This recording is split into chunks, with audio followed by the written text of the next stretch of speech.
watching that film back today, how much is there to clean up? Yeah, there's stuff to clean up. And if I told you we had one where if his split is a yard wider, where it should be that it's a touchdown, or if I block the right guy, it's a touchdown as opposed to, whatever, 6-yard gain, those came up, and defensively, we were out of position on some things, but it didn't bite us. We were fortunate, and you won't have that luxury if you're playing Josh Allen or Mahomes or they're going to find it, and so those are things that we got to clean up. So yeah, there's things to clean up. Even as good as everything was, and how productive we were, there's things to clean up. By the way, I'm sorry. It's another reason why Ben Neiman's here too. Thank God for that guy, because he can play every one of the spots. And smart guys, played a lot of football, and we have no problem plugging and playing him anywhere either. So. Last 3 years, Justin, as far as your coaching style, as far as you've been the underdog in a lot of those early games, those first couple of years. Now you're going into these games where you guys are the favorites. How do you adjust to coaching now when you come in a situation where people considering the Lions the favorites? So do you adjust your coaching style, or do you approach guys differently, or how do you approach this window right now? Yeah, I think you go in. What's different is that you always want the belief, and those early years, they need to understand that we have the potential to beat anybody.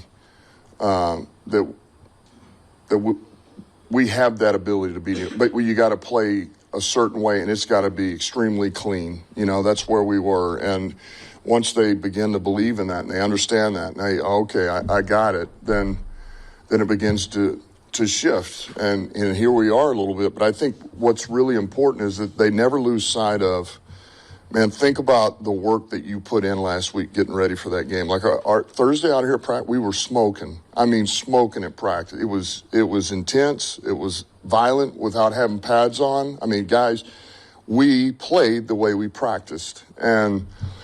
And that's important, and you can never lose sight of that. And that's fine, we're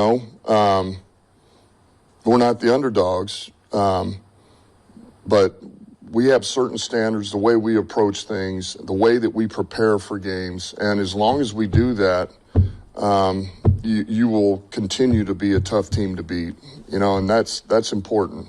And we should still be on the hunt, and I feel like we're on the hunt. And, none of that other stuff matters, So we got to go to Indianapolis, the team that's very much in the playoff race there, division race, and they're going to be ready to go, and so are we. Pretty good load on Darius yesterday. It's not easy coming to a new team and verbiage and all that.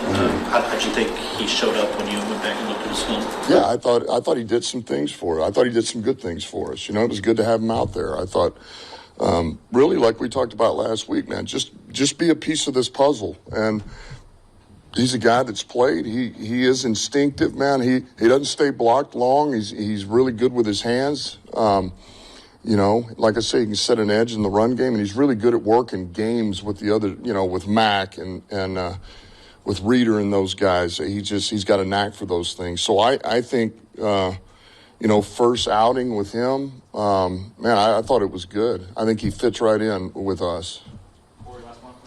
Dan Campbell currently leads the league with 7 interceptions. Last person that was Darius Slay. When you first got him here, third-round pick, from day one to now, how have you seen him grow as a player? You see him in the interviews with media, he talks with a swagger and a confidence, but when you look at stuff like the behind-the-scenes video, he's humble, he's always putting his teammates first. How have you seen him grow?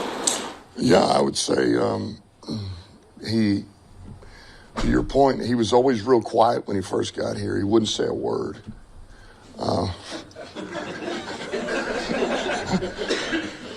And now he's really Curb, man. Here's where Curb's grown. Curb has grown at the safety position. He was raw. He had not really played much defensive football. He was a receiver. And that's what you liked, was the raw ability of him. But he was an instinctive player. He had these instincts for the football. He kind of figured some things out without being coached very much, playing it. And what you're seeing now is the growth of this player now going on, 3 years. He's growing into the position. He's understanding the safety position. He understands how he